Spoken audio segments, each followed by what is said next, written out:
今日はこれから入ってくる春と夏のトレンドについて話していきたいと思います。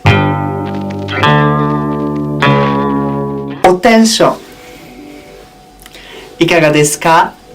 ビッグ4と Amazon ファッションウィークの総合まとめしたので、興味あればここら辺に置いとくので、このビデオ終わってからそっちを見に行ってください。Não, vamos fazer diferente hoje, vou falar em português. Não o vídeo inteiro, mas você já sabe, todos os meus vídeos têm legenda em português, inglês e em japonês. É só clicar esse botãozinho daqui para ter suas legendas. Deixe o seu like. Se tiver um errinho de português, relevem ou deixe aqui embaixo. コレクションが終わるごとにそのコレクションの復習っていうか見直すんだよね。シーズン終わってからそういう色を見るんだよね。その色を見ると、そういう大体自分のクローゼットの中に今年実際に使える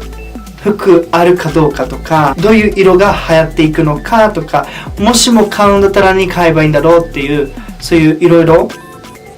えていくのが好きで、今年のトレンドはこうパッと見オレンジとか黄色とかピンク、ブラウン、グリーン、ブルー、ブルーは毎年あるんだけど、だいたいそうつながってるんだよね。今オレンジが流行ってて、次のシーズンは赤とか、そういうだいたい予測できるんだよね。そういう何回か見てたらだいたいなるほどみたいな、ルールではないけどそういうこう流れがある。私がお気に入りの色は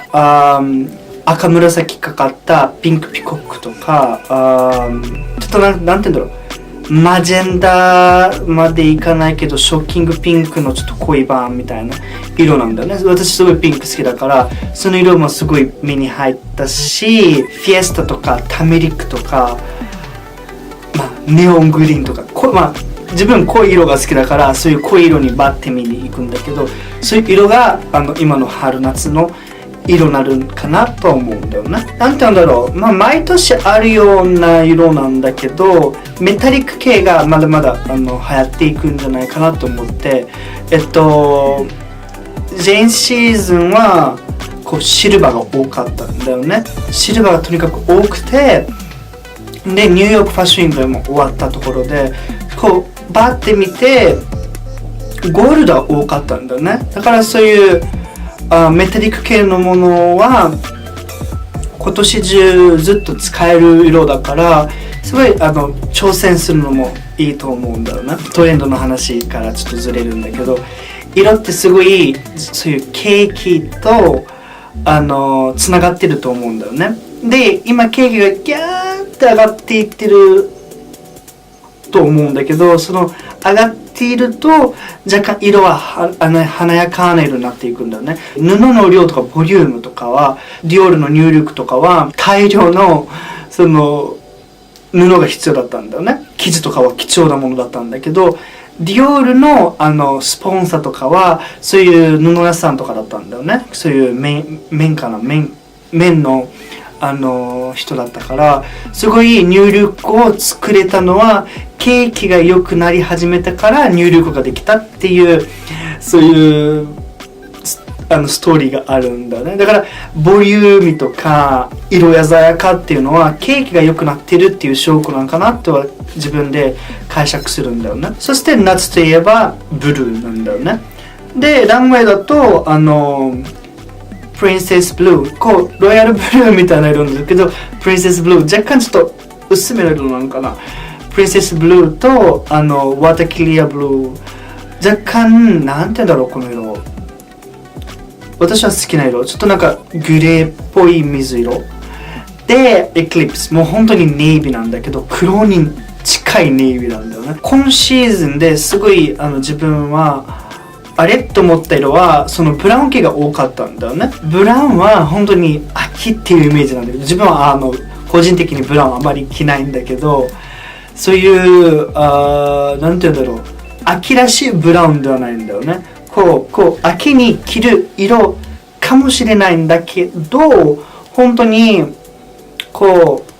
色のグラデーション的な感じがあるから、夏でも楽しく着れるんかな、プラス秋口にも着れるわっていうこう流れになってるから、すごいブラウンは挑戦できる年なんかなと思うんだよね。色について語った後、柄に入ってくるんだよね。私の大好きな分野なんだけど、こう60年代がトレンドっていう流れになっている今、こう柄もちょっと60年代っぽい柄にもなってくるんだよね。カービン・クラインもプラダもクリスチャン・ジオールもコレクションで出てたのがタイダイなんだよね。ちょっとあれタイダイ戻ってきたと思ったんだよね。不思議な感覚なんだけど、こう違うニュアンスでタイダイが戻ってきてて、すごい楽しいし、春といえば花柄なんだけど、これをちょっと見て。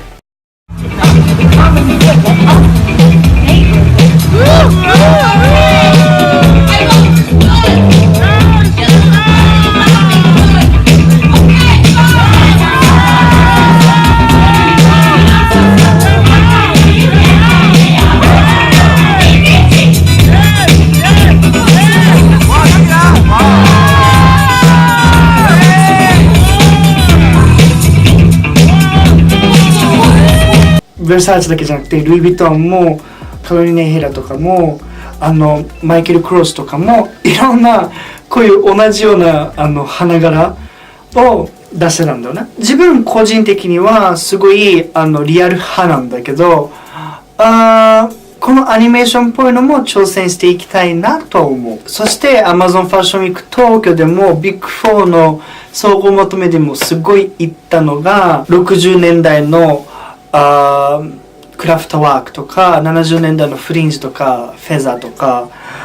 レースとか、すごい日本だけではなくて海外もすごいトレンドになるであろうっていうものなんだけど、ここですごい国民性とかそういう好みが分かれていく場所なんかなと思ったんだよね。日本だとゆるっとしてる、こうあまり体のラインを見せないゆるっとしたクラフトワークに対して、海外のクラフトワークはもっとエッジで、もっと体に添えながらすごいかっこいいんだよね。そこは好みによると思うんだけど、ここまで話を聞いてたら私の好みのものばっかり集めてきたんだね。もう本当に今年は私の年かなって思うぐらい、本当に私が好きなものが大量にあったんだけどね。今年はまだスポーティーブームは去らないと思うんだよね。スポーティーはまだいると思うし、ストリートスタイルも続くであろうと思うから、もう終わる気配もないと思うんだよね。ストリートスタイルは同じ、そういうストリートスタイルとスポーティースタイルっぽい感じなのはなんていうの、こうサイクリングしてる人のパンツ、名前、サイクリングパンツって呼ぶかな。サイクリングパンツも大量に海外の人着てるし、いろいろコレクションで見かけたんだよね。こう細身のパンツで、私は個人的にはあまり着ないんだけどね。でもすごい流行ると思うし、そしてスーツはただ単のスーツではなくて、もう最近ちょっと若干オーバーサイズとかいろいろあると思うんだけど、オーバーサイズのジャケットとか、ちょっとジャケットにちょっと長めのジャケットにワイドパンツとか、そういうスタイルがこうずっと続けてて、でも今シーズンは最初に言った色とかでこうセットアップにしたり、ガラガラとかそういういろんなセットアップのスーツが出てきてるんだね。そういうなんていうんだろう、着やすいって言ったら全部オレンジのスーツ着る人は少ないと思うんだけど、逆にベージュ系とかブラウン系とかのセットアップのジャケットスーツとか着たらすごい着やすいと思うのね。最後の項目になる前に登録ボタンといいねボタンを押して、自分のお気に入りのトレンド個人的なトレンド、言い間違えたトレンドとかあれば下のコメント欄に全部入れて、では最後の項目に行きましょう。最後の項目はリボンとハットっていうディテールに行ってしまうところなんだけど、ハットは本当好きなんだよね。ファッションを勉強し始めた時はアレソン・マックイーンとかがすっごい人気の時期で2007年2008年ぐらいだったんだけど、すごいアレソン・マックイーンを憧れてたんだよね。もうこうなんて言うんだろう、かっこいいっていうか、そうああいうエッジが好きだったんだよね。その延長線としてイギリスのファッションエディターマックイーンの友人だったんだけど、エリザベット・ブローっていう人がおって、すごいいろんなハット着てたんだよね。その人誰なんだろうと思ってすごい好きになったんだよね。そういうエリザベット・ブローとかの記事とかもすごい読むの好きだったし、そしてイザベル・ブローとマックイーンの友人であるフィリップ・トレイシー、もう発音が合ってるか分かんないんだけどにたどり着いたんだよね。その同じ時期にレディ・ガガとかもすごい人気で、そういうフェイムっていう CD ですごい人気出てて、すごい帽子をかぶってたんだよね。同じエリザベット・ブローの帽子も手掛けたのはそのフィリップだったし、レディ・ガガの帽子とかを手掛けてたのはそのフィリップだったんだよね。だからその延長線ですごい帽子がお気に入りになったんだよね。この春夏のコレクションですっごい目を引いたのはバレンティーノのもう本当にでっかい麦わら帽子、もう帽子すごいと思って、こうビデオ見てたらあらって思ったんだよね。そういう実際使わないと思う、それを商品化をしてっていう感じになると思うんだけど、雑誌の一部としてすごい目引く帽子だったからすごい素敵だったし、その私みたいに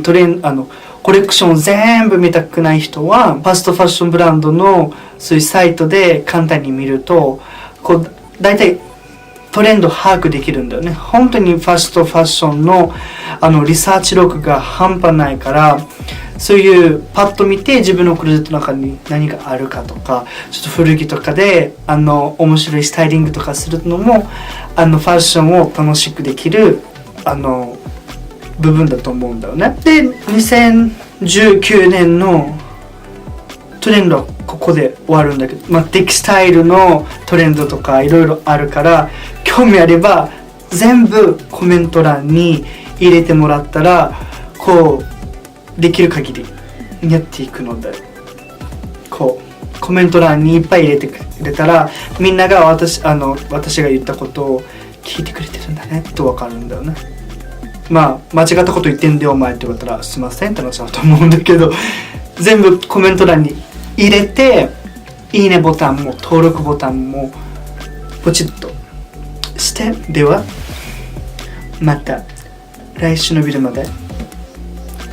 バイ。